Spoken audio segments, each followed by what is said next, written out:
You ask Tiger to solve. This deals with linear equations with one unknown. The final result is y equals 4/3. Let's solve it step by step. Group all y terms on the left side of the equation. Add y to both sides. Group like terms. Simplify the arithmetic. Group like terms. Simplify the arithmetic.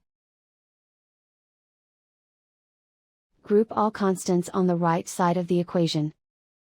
Subtract 13 from both sides. Simplify the arithmetic.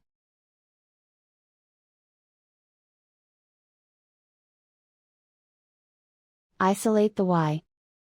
Divide both sides by -3.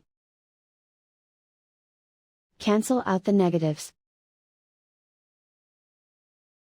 Simplify the fraction.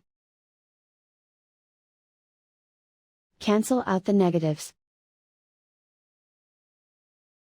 And so the final result is y equals 4/3.